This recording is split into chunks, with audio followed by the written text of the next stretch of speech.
Namaskar and Hari Om to all. My name is Vivek Hardas. I am a student of Chinmay Mission's Bal Vihar Goregaon branch. Bal Vihar is the brainchild of Swami Chinmayanand. Its aim is to introduce our culture and inculcate dharmic values in children. Bhagavad Gita chanting is the salient feature of our weekly Bal Vihar sessions. Today, I am here to chant select shlokas from chapter 2 of the Bhagavad Gita as a part of Project Saarathi. Project Saarathi is our collective attempt to introduce the Bhagavad Gita to 100 families. Thus, we continue on the path shown to us by Puja Gurudev Swami Chinmayanand, who dedicated his life in spreading the glory of the Bhagavad Gita across the globe. Hari Om, Bhagavad Gita, Chapter 2. Om Shri Paramatmane Namaha. अथ द्वितीयोऽध्यायः सांख्ययोगः संजय उवाच तं तथा कृपयाविष्टम् अश्रुपूर्णाकुलेक्षणं विषीदन्तमिदं वाक्यम् उवाच मधुसूदनः श्रीभगवानुवाच कुतस्त्वाकश्मलमिदं विषमे समुपस्थितम् अनार्यजुष्टमस्वर्ग्यम् अकीर्तिकरमर्जुन क्लैब्यं मास्मगमः पार्थ नैतत्त्वय्युपपद्यते क्षुद्रं हृदय दौर्बल्यं त्यक्तोत्तिष्ठ परन्तप अर्जुन उवाच कथं भीष्ममहं सङ्ख्ये द्रोणं च मधुसूदन इषुभिः प्रतियोत्स्यामि पूजार्हा वरिसूदन गुरून् हत्वा हि महानुभावान् श्रेयो भोक्तुं भैक्षमपीह लोके हत्वाथ कामांस्तु गुरूनिहैव भुञ्जीय भोगान् रुधिरप्रदिग्धान् न चैतद्विद्मः कतरन्नो गरीयः यद्वा जयेम यदि वा नो जयेयुः यानेव हत्वा न जिजीविषामः देव स्थिताः प्रमुखे धातराष्ट्राः कार्पण्यदोषोपहतः स्वभावः पृच्छामि त्वां धर्मसम्मूढचेताः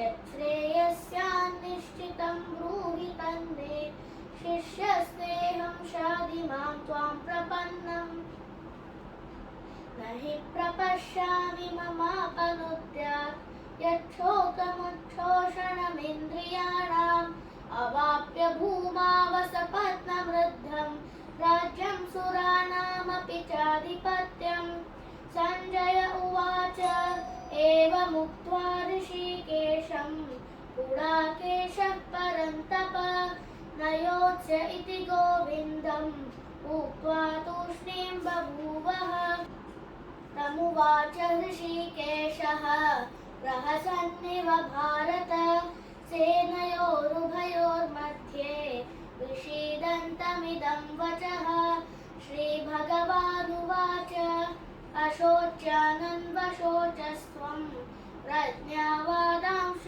भाषसे गतासु न गतासुंश्च नानुशोचन्ति पण्डिताः न त्वेवाहं जातु नासं न त्वं नेमे जनाधिपाः न चैव न भविष्यामः सर्वे वयमतः परं देहिनोऽस्मिन् यथा देहे कौमारं यौवनं जरा तथा देहान्तरप्राप्तिः धीरस्तत्र न मुह्यति मात्रा स्पर्शास्तु कौन्तेय शीतोष्णसुखदुःखदाः आगमापायिनो नित्याः तां स्थितिक्षस्व भारत यं हि न व्यतयन्ते ते पुरुषं पुरुषर्षभ समदुःखसुखं धीरं सोऽमृतत्वाय कल्पते नासतो विद्यते भावः नाभावो विद्यते सतः उभयोरपि दृष्टोऽन्तः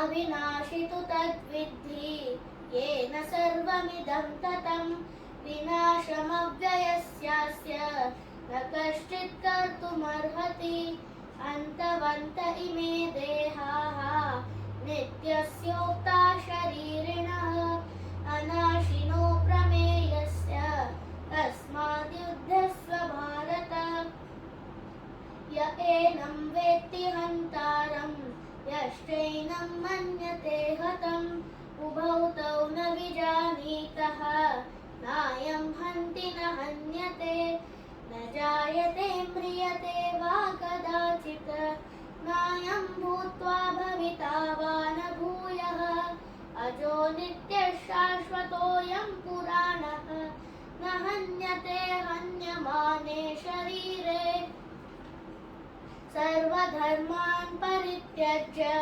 मामेकं शरणं व्रज अहं त्वा सर्वपापेभ्यः मोक्षयिष्यामि मा शुचः ॐ तत्सदिति श्रीमद्भगवद्गीतासु उपनिषत्सु ब्रह्मविद्यायां योगशास्त्रे श्रीकृष्णार्जुनसंवादे साङ्ख्ययोगो नाम द्वितीयोऽध्यायः हरि ओम श्री गुरुभ्यो नमः हरि ओम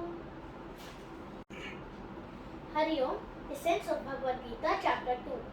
The essence of the Bhagavad Gita unfolds in the second chapter called Sankhya Yoga or the Yoga of Knowledge. Second chapter is probably the most longest of all the chapters because the Lord Himself tells us about many perspectives and truths of life. This chapter opens our heart and minds to all the answers any human is looking for his spiritual development, like knowledge of the self, that is Atman, theory of reincarnation, duty of one and all, which is work for the sake of work, reason of all sufferings, that is materialistic attachment, enemies of mankind, that are lust, anger and greed, solution for all problems, that is renunciation and detachment, science of action, work without any attachment towards the result, and disposition of an enlightened being. The chapter begins with the dilemma of Arjuna and concludes with the description of a man of perfection. At the beginning of the chapter, Sanjaya gives a complete picture of Arjuna's mental state to Dhritarashtra, which is overwhelmed with sorrow for his near and dear ones. Arjuna did not know whether he should fight, although fighting is the duty of the Kshatriyas, or whether he should refrain from killing them in the battlefield. Arjuna's state of mind could be due to a sense of desperation. This is what happens to most of us when confronted by unimaginable problems in our day-to-day life. When hysteria attacks, intellectual composure is destroyed and resulting confusion leads to inefficiency and ultimately failure in life.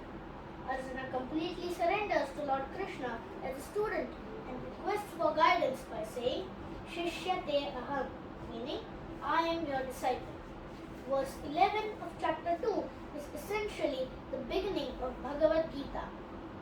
Chapter 1 and the first 10 verses of chapter 2 are used to build the background for the Gita.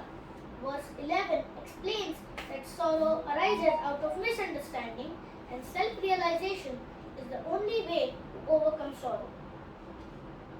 The chapter further states that discrimination between the real and unreal is called wisdom, and wise men do not grieve because they can discriminate between the imperishable soul and the perishable body.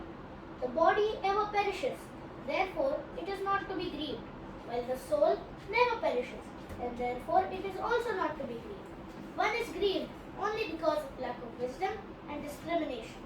Lord Krishna explains that just as there is no grief when one discards old worn out garments and there is joy at accepting new garments, in the same way the embodied soul discarding old worn out bodies joyfully accepts new ones.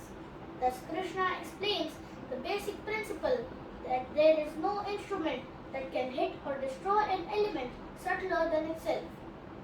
Atma, being subtler than the subtlest, it cannot be changed by any other elements such as air, water, fire or earth.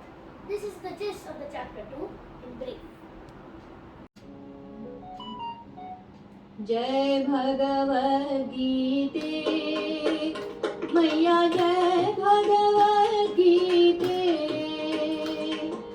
हरिय कमल विहारिणी हरिय कमल विहारिणी सुंदर सुपुनीते ओम जय भगवद गीते कर्म सुमर्म प्रकाशिनी कामासक्ति हरा तत्त्वज्ञान विकाशिनी विद्या ब्रह्म परा ओम जय भगवद गीते निश्चल भक्ति विधायिनी निर्मल मलहारिणी शरण रहस्य प्रदायिनी सब विधि सुखकारी ओम जय भगवद गीते राग द्वेष विदारिणी कारिणी मोद सदा भव भयहारिणी तारिणी परमानंद प्रदा ओम जय भगवद गीते आसुर भाव विनाशिनी नाशिनी समरजनी दैवी सद्गुणदायिनी हरिरसिका सजनी ओम जय भगवद गीते समता त्याग सिखावनी हरिमुख की वाणी सकल शास्त्र की स्वामिनी श्रुतियों की रानी ओम जय भगवद गीते दया सुधा बरसावनी मातु कृपा कीजय हरि पद प्रेम दान कर अपनों कर लीजय ओम जय भगवद गीते ओम जय भगवद गीते मैया जय भगवद गीते हरिय कमल विहारिणी हरिय कमल विहारिणी सुंदर सुपुनीते ओम जय भगवद गीते ओम जय भगवद गीते ओम जय भगवद गीते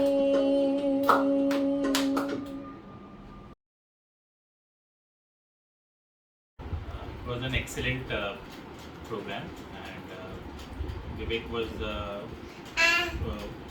well versed with the topic, and he explained Bhagavad Gita verses very well. And it's a very good program which is being taken across by all the kids, and I hope that my son also starts learning Bhagavad Gita, and he also helps his Vivek Bhaiya in taking this program forward. Thank you so much. Thank you so much.